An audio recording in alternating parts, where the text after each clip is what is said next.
This is East Asia Tonight. Good evening, I'm Telly Edwards. Tonight's top stories. Iran fires new missiles at Israel and Gulf states, even as President Trump says progress in talks has delayed strikes on Iranian energy sites. Tehran denies this, calling it a ploy to lower energy prices.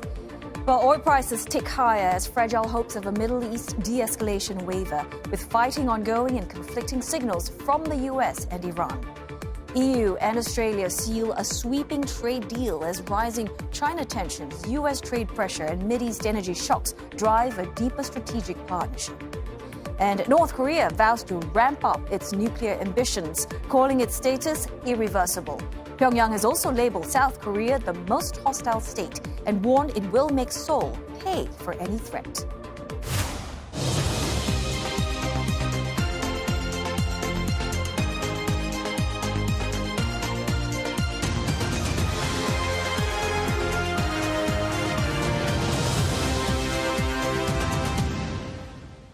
Ahead on the bulletin, AI is already here, so why build more?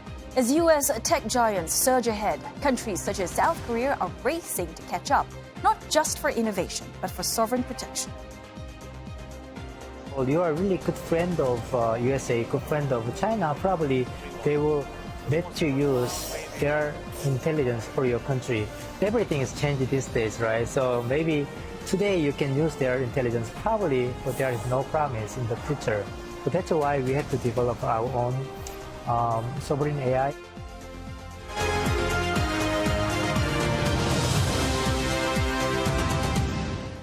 The Middle East conflict pushing into a fourth week as Iran and Israel exchange fresh attacks, dimming hopes of a possible pause after U.S. President Donald Trump claimed Washington had held productive talks with Tehran. Well, the American leader said that both sides had achieved what he calls major points of agreement. He has delayed strikes on Iran's energy sites for 5 days in light of those talks, pushing the deadline to the weekend. Even so, Iranian media reports US-Israeli attacks on power infrastructure in 2 Iranian cities. The Israeli military says it launched a fresh round of attacks, targeting the main security headquarters of Iran's Revolutionary Guard. Now, Iran earlier denied holding any talks with the U.S., describing Mr. Trump's announcement as a ploy to lower energy prices. Iranian armed forces say they struck targets in Israel and launched missiles and drones targeting U.S. military positions across the Gulf. China, meantime, renewed its call for a ceasefire in the region and urged parties to resolve the conflict through talks. 战事延宕，不符合任何一方利益，停火止战。停火对话是唯一的出路。中方对当前的局势不断升级外溢，冲击地区和国际和平稳定深感担忧，呼吁相关各方立即停火止战，尽快回到和平对话的轨道上来。Ross Cullen, who has been watching developments for CNA, he joins us live from Kapıköy border crossing in Turkey. Ross, so as we've said there, both Iran and Israel launching fresh strikes, although Mr. Trump claimed that talks are underway to resolve this conflict. What more can you tell us about the situation?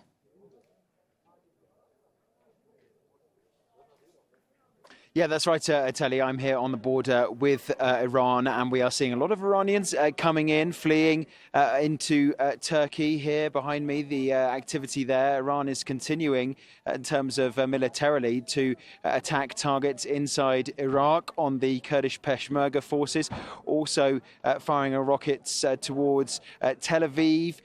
In Israel itself, the Israeli Defense Forces have said that they anticipate having another couple of weeks at least of their war, particularly focused on Lebanon and the south of Lebanon. They've been firing rockets as well towards Hezbollah targets. They're Hezbollah, an ally of Iran. And in fact, we did hear from some of the Israeli government ministers speaking on Monday, suggesting potentially that Israel should expand its borders, push into Lebanon and take that territory for its own. We haven't heard that yet as a stated war aim publicly from the Prime Minister Benjamin Netanyahu, but that is starting to gain credence among certain members of his cabinet. This is all coming while the United States has said that there is a possibility of having talks. We understand there are intermediaries being used for to convey the contacts and to convey the messages between the two sides, but Iran has denied that direct talks are taking place, saying that it is fake news that the United States is trying to publish that message in order to reassure the financial markets and the oil markets. And Ross, what is this we're hearing about a draft UN Security Council, a resolution put forward by Bahrain to essentially protect the commercial shipping in and around the Strait of Hormuz? What do you think? How likely is this to pass, and is it going to be effective within the region? Yeah, we'll be watching that very closely as that starts to make its way through the United Nations, Telly, the Security Council with 5 permanent members, unlikely to let it pass. Expect a veto from either Russia or China or both of them. But this is a draft resolution put forward by Bahrain, which has been one of the Gulf states that Iran has attacked because it does host US forces there. The US Fifth Fleet, the Navy, is based in Bahrain. So it's put forward this resolution with the support of other Gulf Arab states to allow all means necessary, so that is pretty much allowing force to protect commercial shipping going through the Gulf and then exiting the Gulf into the Strait of Hormuz and then after that into the Arabian Sea. That is where we see the choke point. That is where we see the blockades at the moment. That is where Iran has threatened to mine all of that area. So Bahrain would like to see it open. The United States would like to see that area open as well. So would many other Western nations. So it's going to have the support of the US, we recognize. But when it comes to the Security Council voting, Atelli, very likely that either Russia or China will veto that resolution. And many thanks for that update. Ross Cullen for CNA from Kapakoi border crossing in Turkey. Right, it's now time for a roundup of market reaction. We have Henry here with us, telling us after Iran denied talks with the U.S. and as fighting persists in the Middle East, what happens next? It's over to you, Henry. Well, thanks, Otelli. And equities jumped and crude plunged after the U.S. president unexpectedly said he would pause new energy infrastructure attacks for 5 days following talks with an unidentified top person. Well, the mood was deflated somewhat after Iran denied it had talks with Washington to end the war. Brent crude moved back above $100 a barrel after dipping as low as $97 yesterday. Well, the WTI this hour up by about 2%. And experts say even if tensions ease after President Trump's announcement, prices are likely to hold around $85 to $90 before drifting back towards $110 until the Strait of Hormuz is restored. And I'll be back with more business news. Back to you, Otelli. Well, thanks for that, Henry. Meantime, parts of Asia rolling out contingency measures as the war on Iran triggers an unprecedented oil and gas supply crisis driven by the closure of the Strait of Hormuz. Japan, for instance, they're announcing a fresh release of its strategic reserves starting this Thursday.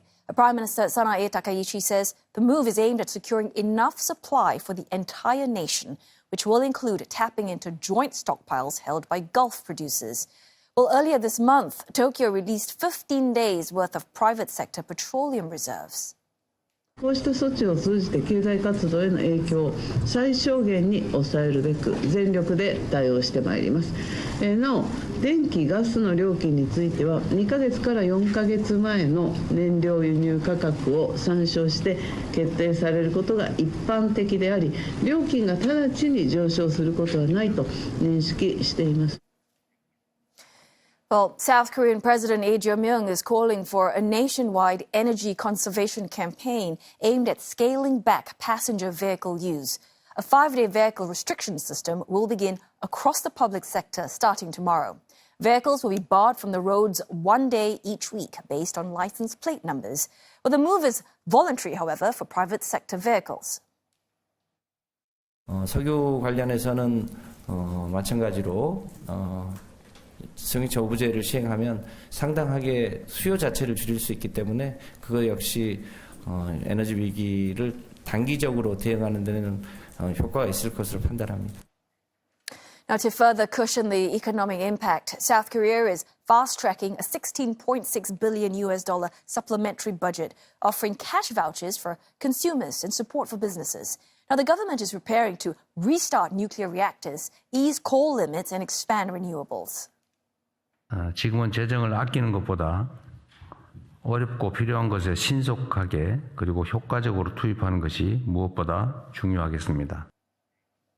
Well, the oil and LNG crunch is forcing Asian countries to turn back to coal, backtracking on moves to wean themselves off the polluting fuel. For many nations in the region, coal can be sourced regionally or even domestically. South Korea has lifted a cap on how much power can be generated from coal. And it's not alone. Thailand, Philippines, and Vietnam all boosting coal-fired power. Now, Indonesia is the world's largest exporter of thermal coal. Last month, it reversed a decision to curb output, much to the relief of some of its neighbors. The Philippines, for example, says Indonesia has assured it of a steady supply to keep its power grid supplied. Indonesia's biggest coal export destination is China. And one of the reasons Indonesia panicked about its coal market and tried to reduce the output this year is that China import of coal start to plateau because they're absorbing a lot of renewable capacity. So what we're seeing today is actually a structural change of the coal demand landscape. Well, burning more coal, however, risks worsening smog in major cities and global warming, of course. And the increase in demand is also hiking up prices. Environmentalists hope these downsides would push policymakers to embrace wind and solar energy, which offer a stable supply and are potentially cheaper in the long run. Already, investors are seen rushing into Chinese renewable stocks, betting that the oil shock will boost global demand for green energy. These countries have a decision to make. Do they go down the route of becoming electro-tech, advanced modern economies relying on solar PV, on battery storage, on electric vehicles, on other, high-end electrical equipment such as heat pumps and so on? Or do they stay in the old world and remain dependent on different types of fossil fuels, whether that be oil, gas or coal? Well, coming up next on East Asia Tonight, Alibaba launches a new chip for agentic AI and inference computing, stepping up its push to power its growing artificial intelligence ambitions. Plus, SK Hynix weighing a U.S. listing to raise up to $10 billion, aiming to boost advanced memory chip capacity.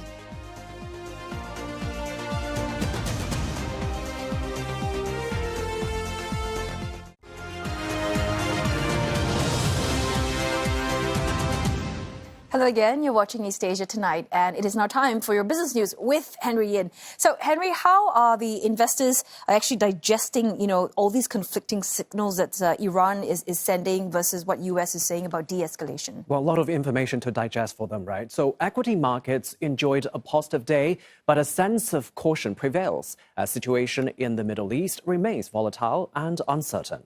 Asian stocks rebounded today after President Trump's postponement of attacks on Iranian facilities eased some concerns about the conflict, lifting risk appetite. Major indices across the region closed higher, with Kospi, one of the leaders of the pact, supported by market heavyweights over there.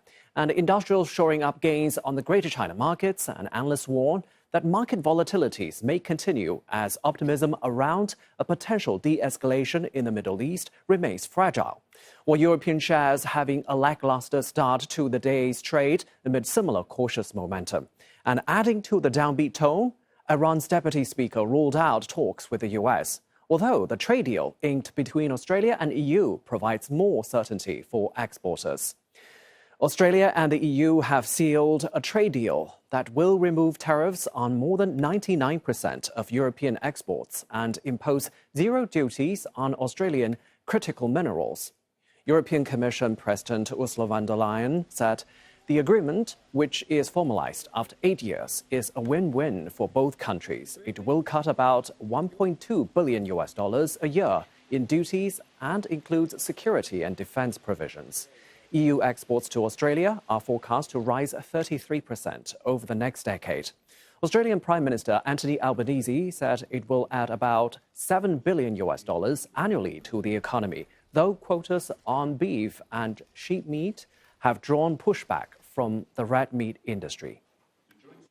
Now, for more details, William Denslow is covering this story for CNA Live from Brussels. Will, how significant is the deal, given that key compromises were needed on beef exports and geographical names, and some Australian farming groups are still saying that the agreement falls short?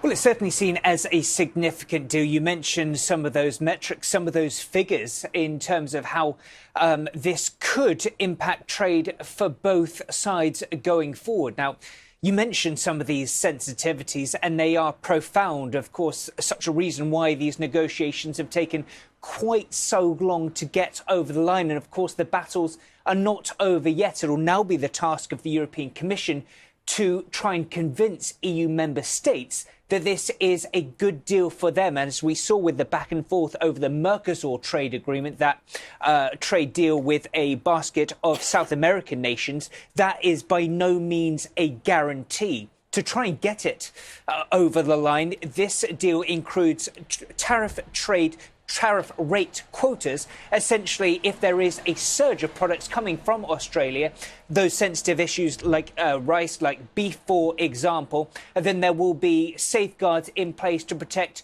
European businesses. As far as the Australians are concerned, well, as you rightly mentioned, concerns there too. Ursula von der Leyen, the European Commission President, though, has tried to dispel some of those fears that Australian producers and businesses might have with this deal. This agreement is set to add almost $8 billion to your GDP. It will become easier for Australia to export to the European Union based on high standards. All Australian industrial goods exports to the European Union will become tariff-free. And Australian citizens will have more opportunities to provide their high-quality services to the European Union. And included in this deal is hundreds of geographical indicators, essentially marks to note that if a cheese comes from a certain region, it'll be labelled as such, protected as such. We're getting a little bit of reaction from some industries, from some producers here in Europe. We've heard from Spirits Europe, who have responded to this, saying it is a positive step, saying this will help safeguard heritage, authenticity. They've also welcomed this free trade agreement, saying essentially it'll level the playing field for spirit producers here in Europe, entering the Australian market, putting it on the same footing as other markets around the world that might not have been subject to these tariffs that have previously existed. Well, beyond trade, how much of this agreement is really being driven by, wider geopolitical concerns, especially dependence on China for critical minerals, U.S. tariff pressure, as well as energy insecurity linked to the Middle East conflict? Sorry, Henry, obviously this cannot be taken in isolation. It has been a huge concern for the European Union for a number of months now, seeing the fractious trade relationships with some of its biggest partners, the likes of China and the United States, as you rightly mentioned. We've heard from the European Commission saying that this will diversify the strategically importance of the Indo-Pacific, considering the fact that this deal comes off the heels of major free trade agreements with the likes of Indonesia and India over recent months. The supply of critical raw materials absolutely crucial, considering the fact that if we take magnesium, for example, 97% of which comes into the EU from China. So that just shows previously how reliant the bloc is on Beijing for these crucial minerals. So the hope is that with this Australia deal, that'll help diversify, give more protection for supply chains, especially for things like aluminium, lithium and manganese. But, of course, this trade deal, as you mentioned, has been in the works for some 8 years. So this predates any of these kind of recent trade barriers. So certainly one that the Commission will be very happy to get over the line. There'll be huge hopes that the European Council, the EU's 27 member states, will soon get on board as well. Well, thank you for your update. Will Denslow covering this story for CNA Live from Brussels. Alibaba has unveiled its next-generation chip as it gears up for the shift towards agentic artificial intelligence. Well, the company says Xuantie C950 5-nanometer processor performs more than 3 times faster than its predecessors, while the CPU is optimized for cloud computing, allowing customers to tailor the chip for specific inference workloads. And Alibaba is accelerating in-house chip development through its T-head semiconductor arm, which aims to compete with NVIDIA and Huawei. Well, the move is part of Alibaba's broader push to build its own chips as demand for AI computing continues to grow. Well, the company has also been expanding its AI ecosystem. It recently launched Wukong, its enterprise platform optimized for AI agent workflows, as companies and institutions throughout China adopt OpenClaw. Shares of SK Hynix closing sharply higher, up about 5.7%, after reports the South Korean chip giant is exploring a potential U.S. listing that could raise as much as $10 billion. If it goes ahead, the deal would rank among the largest New York listings by a foreign issuer. Local media say the company plans to channel the proceeds into expanding AI infrastructure at home and scaling up its memory chip capacity as the global AI boom continues to supercharge demand. The South Korean giant also buying $8 billion worth of ASML's EUV lithography tools used to create chip circuitry. It's the largest single order publicly disclosed by an ASML customer. SK Hynix, however, striking a cautious tone, saying a US ADR listing is just one of several options under consideration to enhance shareholder value. Still, a Wall Street debut would open the door to a broader investor base and could help close the valuation gap with global peers. The stock has already been a standout performer, surging more than 45% this year and emerging as a key driver of South Korea's Kospi.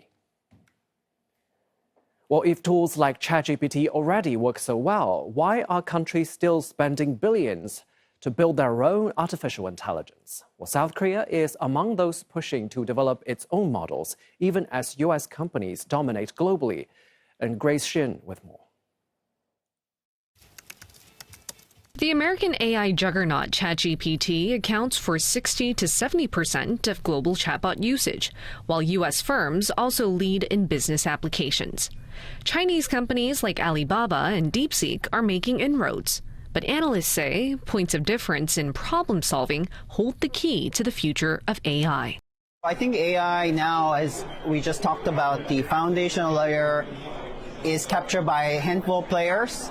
Now it's going to be about who's solving very unique, specific problems better than anybody else.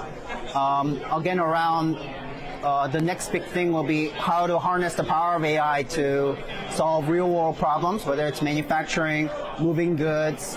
So if the leaders are already way ahead, why build more? For countries like South Korea, the answer is control. 어떻게 보면은 단순히 산업적으로 활용하는 것 그리고 일반적인 AI 서비스 개발에 활용하는 것뿐만 아니라 국방이나 안보 분야에 우리가 확보하지 않은 어떤 AI 모델을 가져다 썼을 때 문제가 생겼을 때 이것들을 우리가 수정하거나 또 안에 그 학습된 모델이 어떤 데이터로 학습되는지를 알 수가 없기 때문에 자체적인 AI 파운데이션 모델 확보는 반드시 좀 필요하다고 생각을 했고요. 그래서 그 목표를 가지고 지금 파운데이션 모델 개발하고 그 수준을 세계 글로벌 탑 수준으로 탑 10 정도 수준으로 우리가 만들려고 하고 있고. That push is driving efforts to build local AI capabilities, even if they do not match the biggest global models. South Korea has pledged around $75 billion through 2027 to support AI development. One startup hoping to ride the wave is Upstage, led by Sung Kim, who previously built Naver's Clova AI, one of South Korea's earliest large-scale AI platforms. Upstage is working with partners like AMD to strengthen Korea's AI infrastructure, while at the same time tailoring systems for local languages and industries, in part as a hedge against uncertainty in international partnerships. You are a really good friend of USA, good friend of China. Probably they will let you use their intelligence for your country. Everything is changed these days, right? So maybe today you can use their intelligence probably, but there is no promise in the future. But that's why we have to develop our own sovereign AI. Mr. Kim describes data as the new oil. a resource countries are trying to keep within their borders. Data set is the most important thing because the compute is getting cheaper. Probably the technology is getting easier, so maybe you can learn how to build these AI models. But the data set, if you don't own your own data, it becomes very difficult. That's why his company has been working with countries like Thailand, the UAE, and Vietnam to help build their own AI systems, starting with data centers. Experts say the window to act is narrowing as AI becomes more capable. Compared to a year ago, AI systems today are more autonomous, able to act and improve with less human input. All the more reason for countries to have sovereignty over their AI ecosystems. Grace Shin, CNA, Singapore. And I'll have more business news later this hour. Back to you, Telly. All right, we'll have you in just a short while. Thanks, Henry, for that. For now, on that note, we are going to go for another break now, but coming up on East Asia Tonight. Japan reportedly set to downgrade its description of ties with China in its soon-to-be-released diplomatic report. And China lodges a strong protest with Japan over what it called a forceful break-in at its embassy in Tokyo. What's this latest flashpoint? What does it mean for already strained ties? All that and more up next.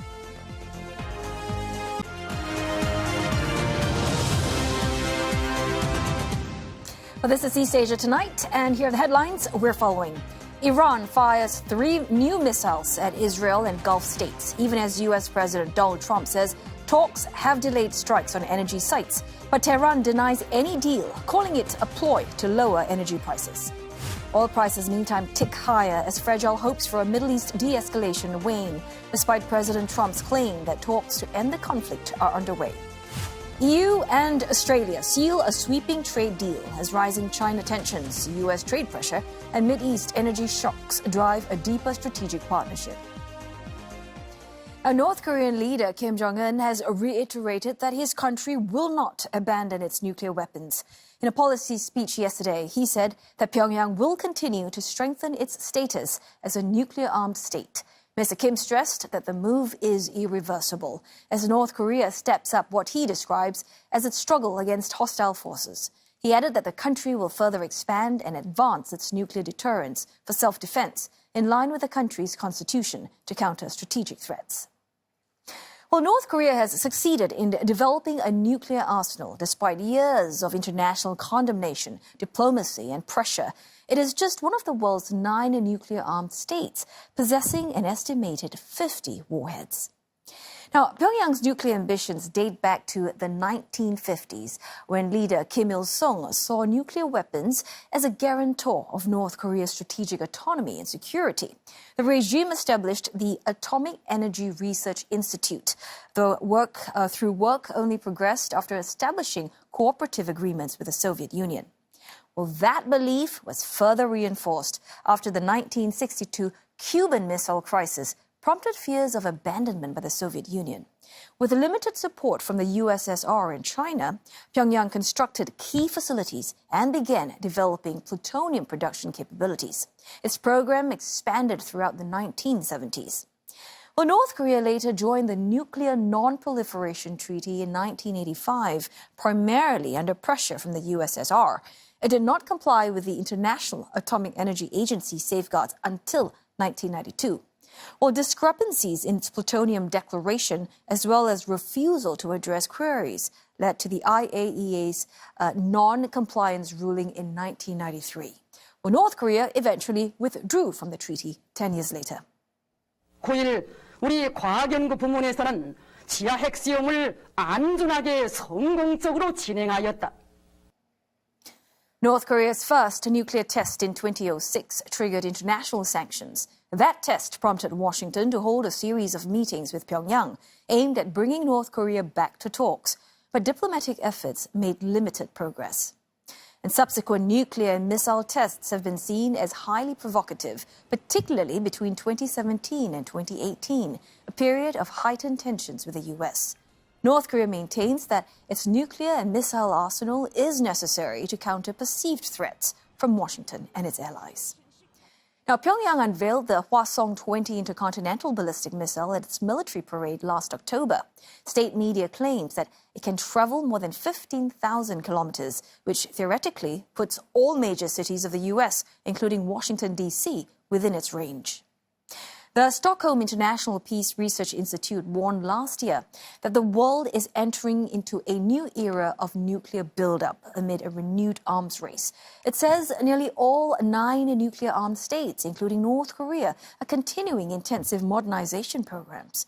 North Korea, meanwhile, has been accused of funding its nuclear program through cyber theft, sanctions evasion, and covert overseas revenue schemes. And as of January 2025, the total global inventory of warheads is estimated to be 12,241. Russia and the US accounting for the vast majority. Well, North Korea, meantime, has labeled South Korea the most hostile state, warning that Pyongyang would make Seoul pay for any act that infringes on its sovereignty. The South Korea's presidential office, in response, said that its neighbor's characterization is undesirable for peaceful coexistence and that mutual security and prosperity in the Korean peninsula can only be ensured through dialogue and cooperation. Mr. Kim made the remark as he set out policy priorities in a speech to Parliament. His comments are the latest sign of the North's hardening stance towards its neighbor, after Mr. Kim dropped a decades-old policy of seeking peaceful reunification. Well, turning our attention to other news now, in Taiwan.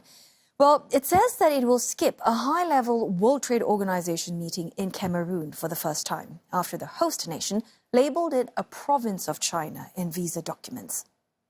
Well, other matters Taipei took issue with include Cameroon's omitting of the delegates' nationality, the misspelling of some English names, and identifying almost all participants as female.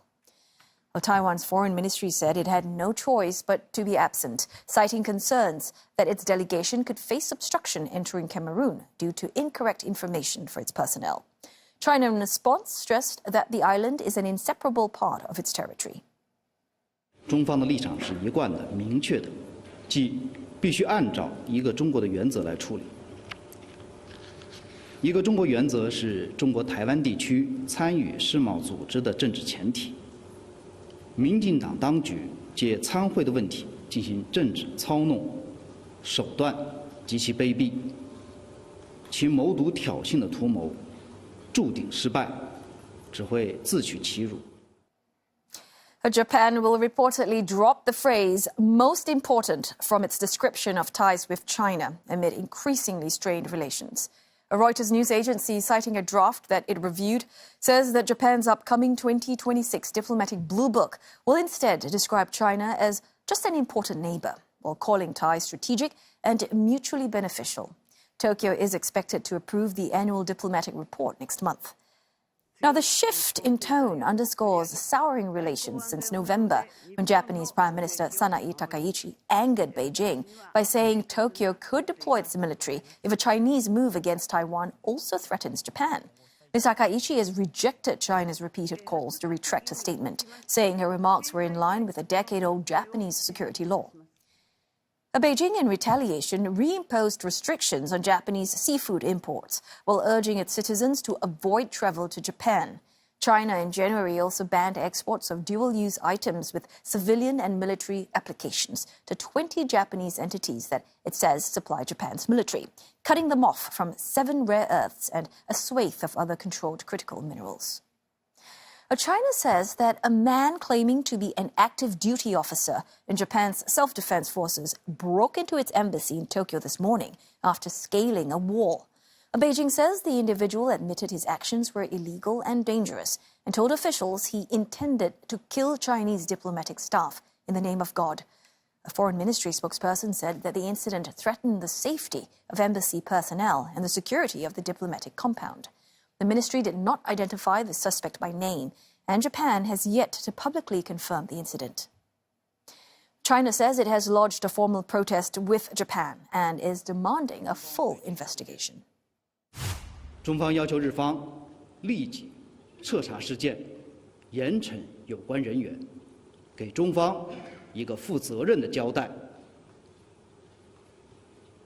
日方必须切实保障中国驻日使领馆馆舍及人员安全，在对华政策上反思纠错，从根本上杜绝此类事件再次发生。国际社会应高度警惕日本国内加速右倾化和自卫队扩军失管的危险动向。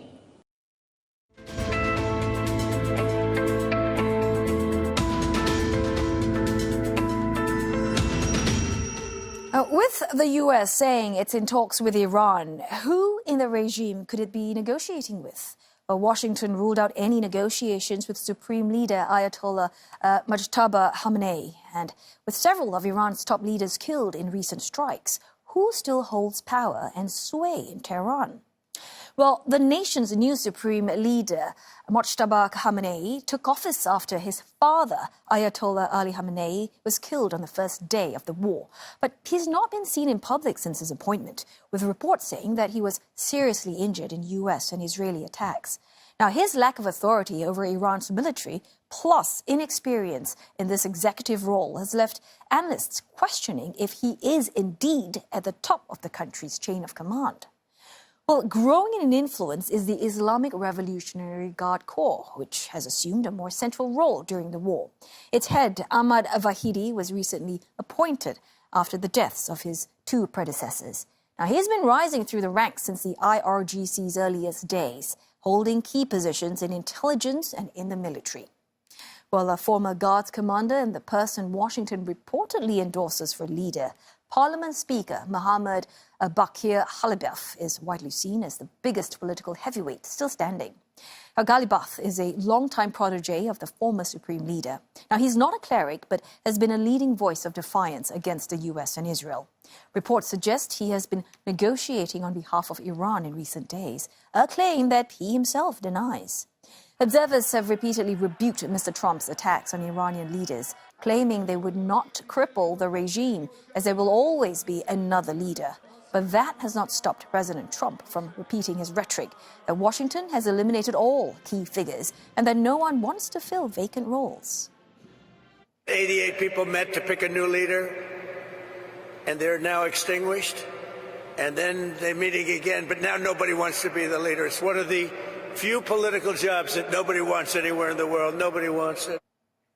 Well, earlier, CNA spoke with Jennifer Parker, adjunct professor at the University of Western Australia Defence and Security Institute, and she outlined what signals, if any, point to who Washington may be communicating with in Iran. So we have some conflicting reporting. I mean, it's clear that some degree of communication is occurring. We've seen the Egyptian Foreign Ministry talk about some talks that did occur over the weekend in Egypt with the US Special Envoy Steve Witkoff, potentially Iran's foreign minister. We also know that Pakistan has been speaking to Iran and is being touted as some form of mediator. Oman has also made some comments on this as well. So it's very clear that there are talks going on. Now, in terms of who President Trump is referring to when he talks about someone within the regime they're talking to, look, that's not clear. There are some rumours out there, and I think you mentioned some in your intro. It is likely someone who has some significant influence over the Iranian Revolutionary Guard Corps. Now, although Iran is denying that these talks are occurring, we know that the regime is still in charge. We've seen US intelligence state that last week before a congressional testimony. But clearly their communications are fractured and there is likely an internal battle for who has influence. So I suggest here that it is likely that the US statement about these talks is more likely true than the comments from Iran at this stage. Realistically, how much longer can we expect this war to go on? Can we expect a further escalation?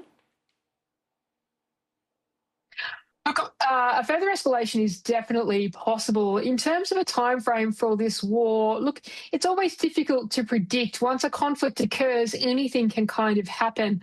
I do think that in the initial stages of this conflict, we saw President Trump outline 4 to 6 weeks. Now, whether the US is still on track for that, it's not clear. We've had some comments from Prime Minister Netanyahu in Israel saying it may be a few more weeks yet.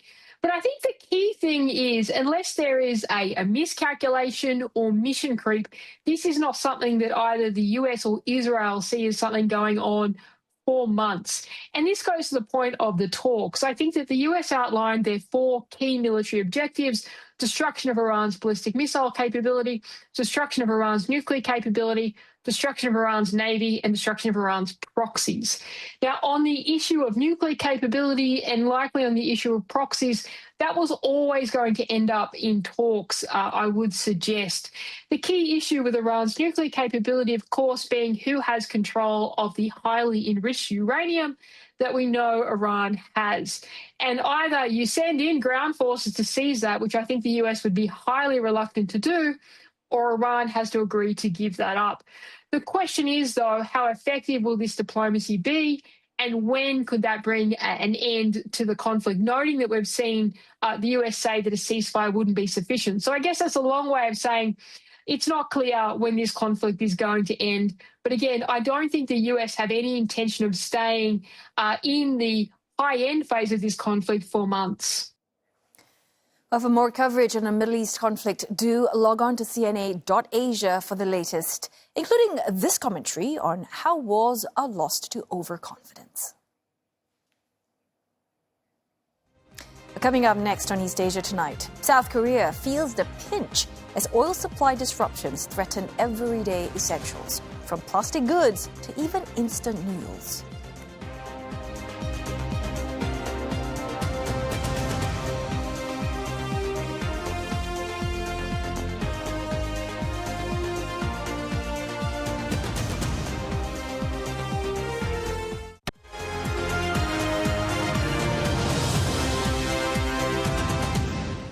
Well, I've got Henry Yin back with us for more business news. So, Henry, let's talk about Japan. I mean, they managed to shrug off rising oil prices. Is that right?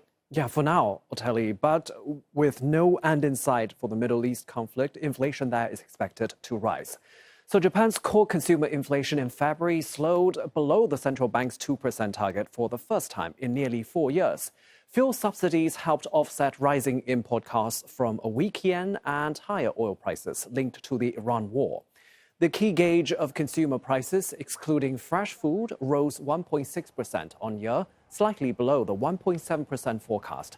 Headline inflation eased to 1.3% in February from 1.5% in January. A 9% drop in energy costs, driven by renewed electricity and gas subsidies, was the main factor. Despite easing inflation, consumers still face high gasoline prices, extending a cost of living squeeze of more than 4 years. Japan's reliance on imported energy makes it especially vulnerable to rising Middle East tensions. The yen slipped after the data, weakening to 158.67 to the dollar from around 158.35 when the data were released. Well, the currency has stayed around the 160 level for nearly a year. Rising shortages of Middle Eastern crude oil are set to disrupt daily life in South Korea, affecting everything from trash bags to instant noodles. Disruptions in the Strait of Hormuz have choked naphtha supplies and pushing prices of more than 60%. While the material is key for plastics used in everyday items, from packaging to construction and textiles, South Korea imports about half its supply from the Middle East and raising risks to Asia's fourth largest economy.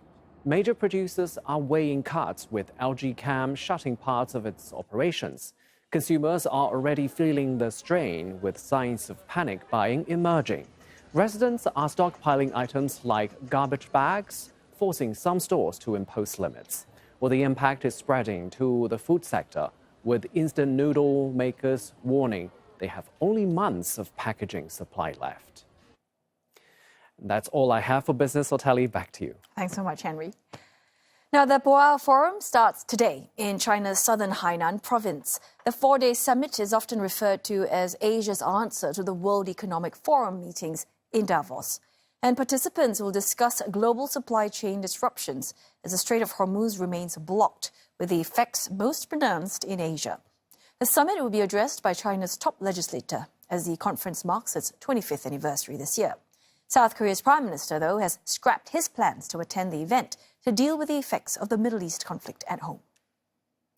And Singapore's Prime Minister Lawrence Wong will be delivering a keynote speech at the opening plenary of the Boao Forum.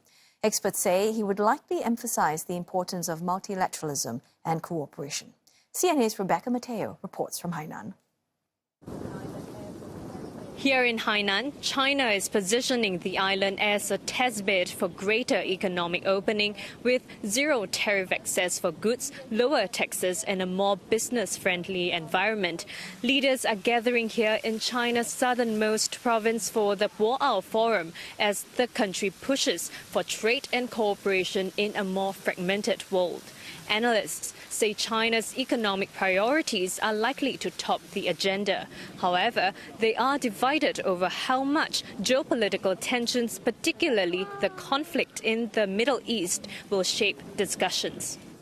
The Iran war is the major geopolitical development at the moment, but I wouldn't expect that to be on the agenda in a big way.